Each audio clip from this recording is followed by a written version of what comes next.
The room actually applauded. My sister stood up, smiling through fake tears as the lawyer handed her the deed. The family home to Amelia Carter. My mother clapped first. She was always the dependable one. My husband leaned toward me and whispered, "Don't make this awkward." My ears rang. My father had barely been buried for 48 hours, and they were already celebrating me losing everything. Dad left the house to my sister, and everyone in that room thought I deserved it. My name is Amelia Carter, and this was the moment they expected me to shrink. I didn't. The leather chair felt cold beneath me. I kept my hands folded in my lap, nails pressing into my palms until the sharp sting cleared my head. Olivia was crying now, holding the deed against her chest like it was a newborn baby. Mom reached over and squeezed her shoulder. Nobody looked at me. Not even Daniel. The lawyer cleared his throat like he wasn't finished. "There are also additional assets," the lawyer said, adjusting his glasses. My mother's head snapped toward him. "It's minor. Long-term investments." Minor? Dad owned 12 properties. I knew because I helped him file the taxes every year while Olivia was too busy getting her nails done. My sister laughed, that fake musical sound she used at dinner parties. "Mel can handle paperwork. That's more her speed." Paperwork. Not legacy. Not trust. Just paperwork. The lawyer slid a thin envelope toward me. Not her. My husband watched carefully. Too carefully. His jaw was tight, and he kept glancing at my mother like they were sharing a secret language. I picked up the envelope. The paper felt heavy, official. My mother smiled, but it didn't reach her eyes. "Your father always knew how to divide things fairly," she said. The room felt smaller suddenly, like the walls were closing in. I opened the envelope slowly. Inside was a clause that didn't name my sister at all. I unfolded the page. Portfolio Management Authority, Amelia Carter. Sole discretion over liquidation, refinancing, restructuring. My sister's name appeared once, beneficiary percentage only. She owns profit. I control survival. The words blurred as I read them again, making sure I understood. My mother's smile tightened into something hard. "Your father trusted Olivia with stability." "No. He trusted me with power." There was a difference, and everyone in this room was about to learn it. Olivia was still holding that deed, still crying her rehearsed tears.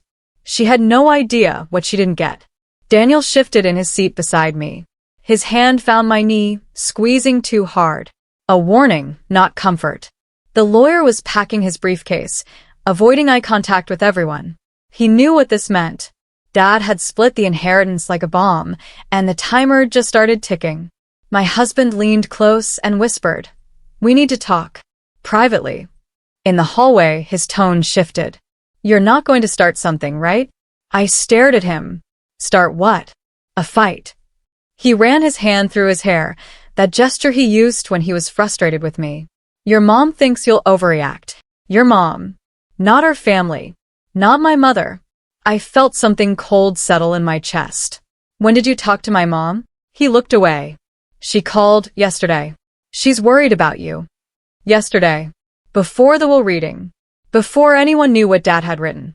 I realized something that made my stomach turn. He'd been discussing this with them without me. Planning. Strategizing. Deciding what I should think and feel and do. "What else did she say?" I asked quietly. He hesitated too long. That's how I knew he was hiding something big. Just that this is hard for everyone. We need to stay united. United. Like I was the one breaking apart the family. That night, I checked his phone. There it is. Group chat. Mom, Olivia, Daniel. I scrolled through messages that went back 3 weeks.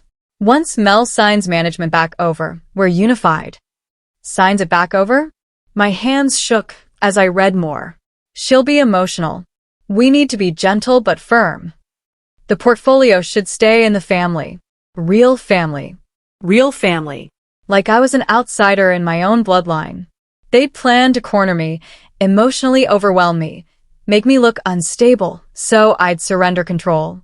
Every kind word Daniel had said since Dad died suddenly felt like poison. I didn't cry. I couldn't afford to. Instead, I took screenshots of everything. Every message, every plan, every lie.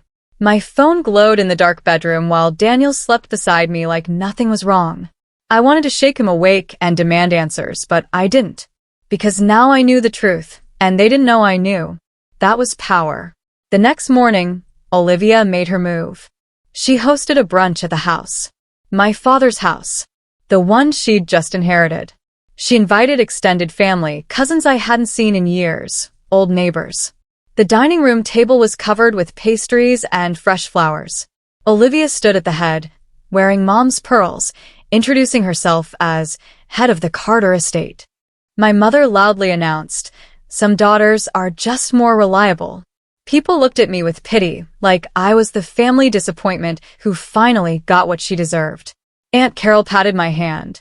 Uncle Vernon asked if I needed help finding a new job, as if managing Dad's properties wasn't real work.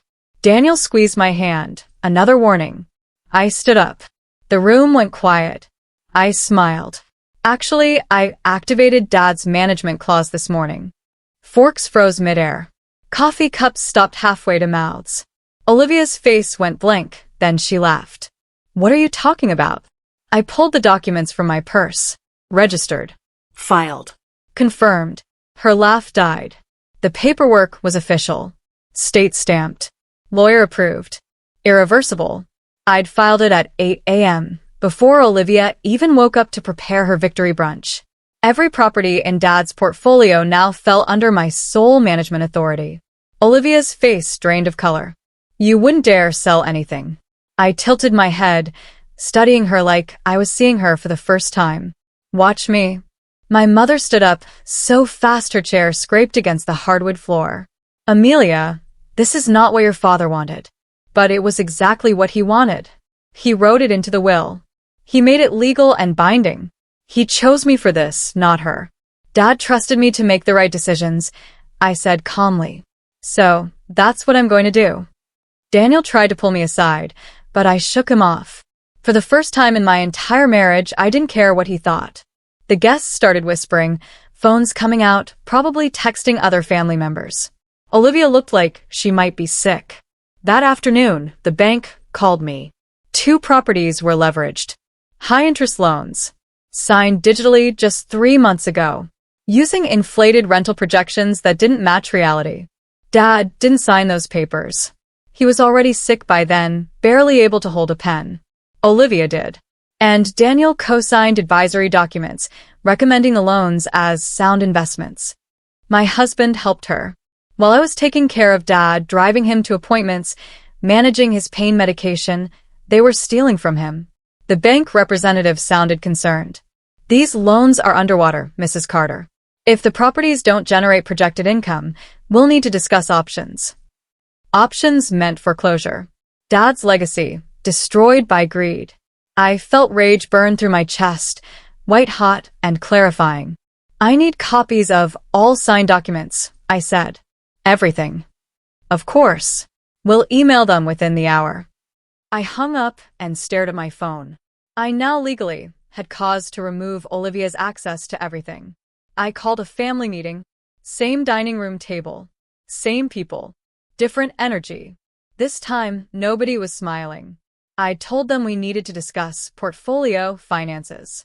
Olivia showed up confident, thinking she could talk her way out of whatever I'd discovered. Mom came ready for battle, her jaw set in that stubborn way. Daniel arrived last, avoiding my eyes. I slid the loan documents across the polished wood. Silence. My mother picked up the first page, squinting at the numbers. Her face went pale. Olivia grabbed another sheet. "This isn't what it looks like." "No." I kept my voice calm. "Then explain what it looks like." She couldn't. The numbers told the whole story. 2 properties mortgaged at 70% of their inflated value. Interest rates that would bleed them dry within 2 years. Projections claiming rental income triple what the properties actually generated. "You committed fraud," I said quietly, "using Dad's assets." Daniel finally spoke. "That's a strong accusation." I turned to him. "You co-signed the advisory report. Your signature is right there." His face crumbled. "Cliffhanger," I announced the first liquidation. I sold the most profitable strip mall within a week. The sale went for $40,000 above asking price. Every penny went directly to clearing the fraudulent debt completely. Now the portfolio was stable but smaller. 10 properties instead of 12. Olivia screamed at me over the phone. "You're destroying Dad's dream." "No," I replied, my voice steady. "You almost did that. I'm protecting what's left." She called me a vindictive witch. Said I was punishing her for being Dad's favorite. She didn't understand that this wasn't about favorites. It was about survival. The remaining properties needed work. Deferred maintenance, outdated systems, unhappy tenants. I started making calls, scheduling inspections, actually managing what Dad built instead of just collecting rent checks. For the first time in months, I felt like I was doing something real. Then Daniel asked for a divorce. He didn't wait for me to discover more secrets. He struck first, thinking it would hurt me. It didn't. I felt relieved. "You've changed," Daniel said, packing his clothes into a suitcase. "You're cold now. Strategic. Ruthless." I stared at him from the bedroom doorway. No. I stopped being convenient. He'd expected me to beg, to cry and ask what I did wrong, and promise to change back into the quiet wife who never questioned anything. Instead, I said, "I'll file the paperwork tomorrow." He froze, shirt halfway into the suitcase. "You're not even going to fight for us? Was there an US? Or was there just you and my family plotting behind my back?" He didn't have an answer. The truth was written all over his face.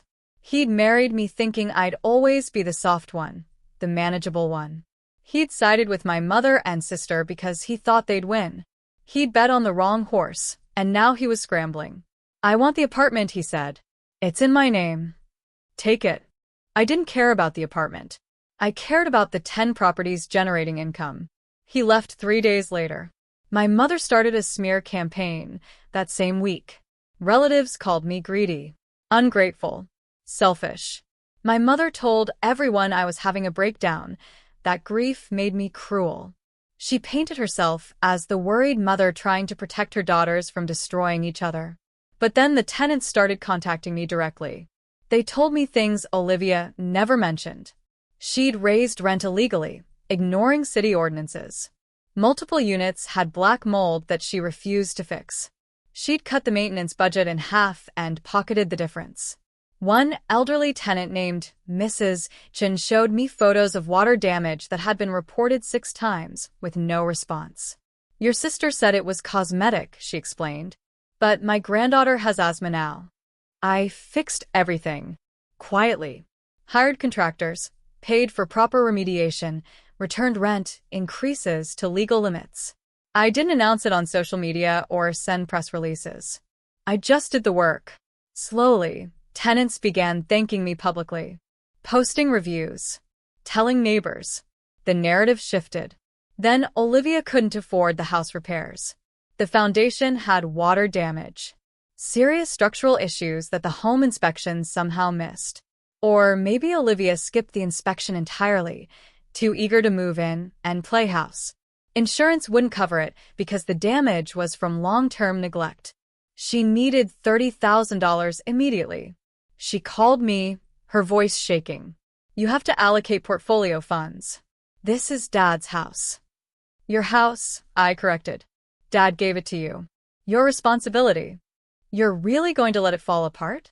"I'm going to let you handle what's yours. Like you wanted." She called me heartless. Said I was punishing her for being loved. She still didn't understand that love and responsibility weren't the same thing. Dad loved both of us, but he trusted me with the hard choices, the ones that required actually showing up and doing the work. Olivia had spent years being decorative, being charming, being the daughter who made mom proud at parties. I'd spent years learning how properties worked, how money moved, how to build something that lasted. 1 week later, the mortgage notice arrived. Olivia tried refinancing. Every bank denied her. Her credit was wrecked from those hidden loans, the ones she'd taken out using Dad's properties as collateral. The fraud had followed her name into every financial database. She couldn't borrow money, couldn't consolidate, couldn't escape the trap she'd built for herself. She begged Mom to intervene. My mother finally came to my apartment, dressed in her best coat like she was going to a funeral. "You've proven your point," she said, not bothering with hello. "Proven what point?" "That you're smarter than Olivia." Fine. You win. "Now fix this." I stared at her. This was never about winning. Then what? Surviving. She didn't understand. To her, family was about keeping up appearances, about maintaining the image of success even when everything underneath was rotting. She'd rather let the house collapse than admit Olivia made mistakes. "I can't help her," I said. "She needs to help herself." Mom's face hardened. She left without another word. 3 days later, a developer approached me with a full buyout offer. The number was life-changing. Enough to clear every remaining debt, set up trust funds, never worry about money again. A clean exit from the family drama. Total control over my future. But selling meant ending Dad's legacy. The properties were his life's work, built piece by piece over 40 years. I hesitated. I spent 2 days running numbers, making projections, trying to figure out what he would want me to do. Then I remembered something. Dad's old study. Mom had cleared most of it out after the funeral, but I'd saved a few boxes. I went through them slowly, carefully. In the bottom of the third box, underneath old tax returns and property deeds, I found a sealed envelope. My name was written on the front in Dad's shaky handwriting. My hands trembled as I opened it. Inside was a single page, dated 3 weeks before he died. "If they fight over walls, you build doors." That was it. One sentence. But I understood. He knew this would happen. He knew Olivia would want the symbol while I'd protect the substance. He trusted my judgment, not my obedience. That settled it. I called the developer back. I didn't just accept their offer. I negotiated. I demanded tenant protections written into the sale contract. Every current renter would keep their lease at current rates for a minimum of 2 years. I required employment guarantees for the maintenance staff Dad had hired over the years. People who'd worked for him faithfully, who deserved security. I insisted on maintenance standards, annual inspections, community investment commitments. The developer balked at first. Then I reminded them that I controlled 10 revenue-generating properties in prime locations, and if they wanted them, they'd agree to my terms. They agreed. The contract took 3 weeks to finalize. Every clause was ironclad, protecting the people Dad had cared about. If I was selling his legacy, I'd make sure nobody got hurt. The deal was signed on a Tuesday morning. Olivia found out from a press release that afternoon. She called me screaming, but I didn't answer. The closing date was announced publicly. 30 days. During those 30 days, everything unraveled. Daniel tried reconciling. He showed up at my apartment with flowers and apologies. "I was misguided," he said. Translation: he thought I'd fail. Now I was about to be liquid and independent, and he wanted back in. "I needed a partner," I told him calmly. "Not a spectator. I can be better." "You could have been better. You chose not to." He stood in my doorway looking lost, like he genuinely believed his charm would be enough. It wasn't. I closed the door in his face. Meanwhile, Olivia couldn't keep up with the mortgage payments. She'd borrowed from Mom, from friends, from anyone who'd listened to her sob story. But eventually, the money ran out. The bank sent final notices. She had 60 days to pay or face foreclosure. Mom tried organizing a family intervention, getting cousins and aunts to pressure me into helping. I didn't go. I was done being the family's emergency fund. On day 58, Olivia lost the house. It went to auction. The house sold under pressure. Not to family, who might preserve memories. Not to friends who understood its history. To strangers who saw it as an investment property. Olivia cried in the driveway as the new owners did their walkthrough. Mom held her, both of them staring at me like I was the villain in their story. Maybe I was. Or maybe I was just the only one willing to let consequences exist. I felt nothing watching them. No satisfaction, no guilt, just emptiness where family used to be. That night, I went home to my small apartment and made tea. I sat by the window watching the city lights and wondered if Dad knew it would come to this. If he'd planned for me to lose everything except money and self-respect. My phone buzzed. A text from an unknown number. It was Olivia's new address, a small rental across town. Then another text, "Mom needs help." I deleted both messages. I wasn't responsible for fixing what they broke. 3 days later, Mom showed up alone at my door. She wasn't composed anymore. No perfect coat, no styled hair. She looked smaller somehow, like losing the house had taken something structural from her too. "You've torn us apart," she said. I stood in the doorway, not inviting her in. No. "You chose favorites." Silence. It was the first honest silence we'd ever shared. She wanted to argue. I could see it in her eyes. But for once, she couldn't find the words to make herself right. "Olivia is living in a one-bedroom rental," she finally said. "She's humiliated. She committed fraud. She's lucky she's not in jail. She's your sister. And you're my mother. But you picked her the moment Dad died. You picked her every day of my life." Mom flinched like I'd slapped her. Maybe I had. "I never meant—" "Yes, you did. You meant every word, every choice, every time you made me small so she could feel big." She was crying now, quiet tears that didn't move me. "I need help," she whispered. "Financial help." There it was. The real reason for this visit. I could pay off Olivia's debts, set them both up in a nice place, make everything comfortable again. "No," I said. "I'll pay for therapy," I offered instead. "Family counseling. Real professionals who can help us figure out why you needed one daughter to fail so the other could succeed. I'll pay for accountability, for rebuilding actual relationships instead of transactions." Mom's face hardened. "I don't need therapy. I need help." "Then ask Olivia. She got the house, remember? The symbol of Dad's love." "That's cruel." No. Cruel was applauding when she got the deed while I got called a mechanic. This is boundaries. She stared at me like I was speaking a foreign language. In a way, I was speaking the language of a daughter who finally understood she didn't have to earn love by disappearing. "When you're ready to actually talk," I said, "call me. Until then, take care of yourself." She left without another word. I closed the door and leaned against it, feeling the weight of 32 years finally lifting. My phone buzzed. The developer confirmed the closing date.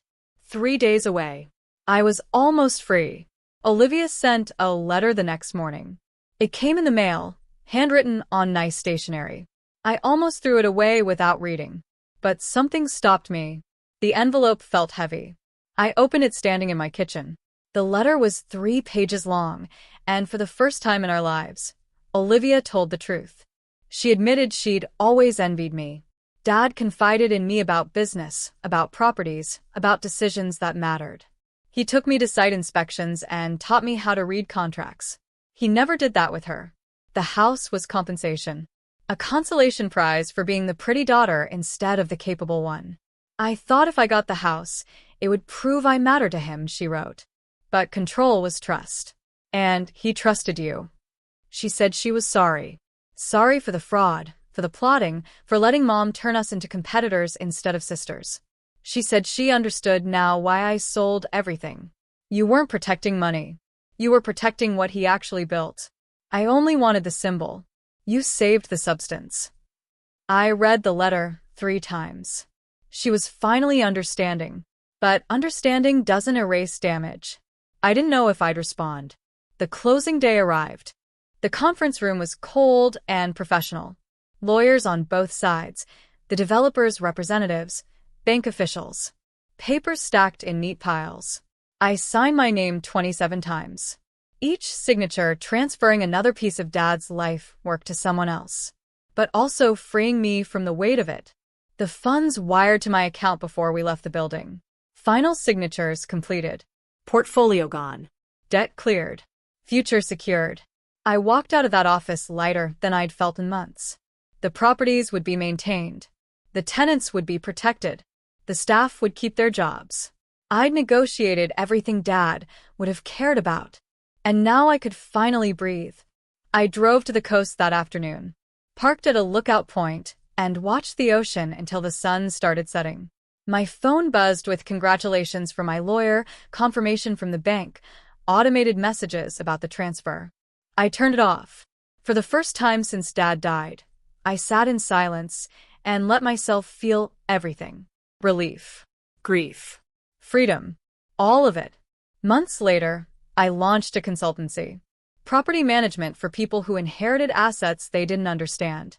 I helped families navigate the complicated emotions and practical realities of generational wealth. Clients trusted me because I'd survived betrayal. Because I understood that sometimes protecting a legacy means letting go of what it looked like and saving what it meant. My business grew faster than I expected. Referrals came from lawyers, from financial advisors, from tenants who remembered that I'd fixed their apartments when nobody else cared. One morning, a business journal featured my company in an article about women reshaping estate management. They used the phrase compassionate pragmatism. I liked that. Daniel saw the article. He sent an email. Subject line: proud of you. I deleted it without reading past that. He didn't get to be proud now. He'd had his chance to be a partner, and he chose to be a spectator betting against me. That ship had sailed and sunk. I visited Dad's grave on a Saturday morning. The grass was growing back after winter, small green shoots pushing through the cold earth. I knelt beside the headstone. Someone had left flowers, probably Mom. I didn't bring any. Just myself and the words I'd been holding. I didn't protect the house, I whispered. I'm sorry if that's what you wanted. The wind moved through the cemetery trees, making them whisper back. But I protected what you built. The real thing, not the symbol. Dad had given Olivia the house because that's what she needed. Something visible, something she could point to and say, I mattered. But he'd given me the portfolio because he knew I'd understand what it represented.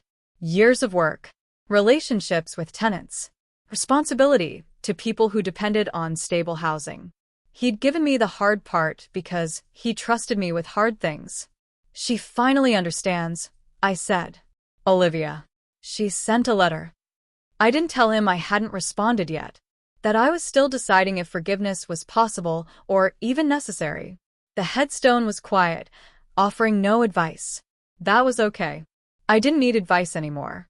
I'd made my choices, lived with the consequences, built something new from the wreckage. Thank you, I whispered, for trusting me. I stood up and walked back to my car. The house was just wood and brick. The portfolio was strategy and planning. But what Dad truly left me was proof I was never weak. He showed me that strength isn't about being loud or demanding attention. It's about knowing your value when everyone else tries to convince you you're worthless. Mom calls sometimes now. Short conversations about weather and neutral topics. We're not close, but we're not enemies. Olivia got a job in property management at a small firm downtown. She's learning the work I did for years. We had coffee once, awkward and careful. She's trying. That's something. Daniel remarried. I heard through mutual friends. I felt nothing. The consultancy keeps growing. I hired 3 staff members. We're expanding to help families in other states. Last week, a woman came to my office crying because her siblings were fighting over their mother's estate. I held her hand and said, I understand. And I did. Dad gave Olivia the symbol. He gave me the future. And I sold the portfolio not for revenge, but for freedom. Real freedom, the kind that comes from knowing you can survive anything, even family.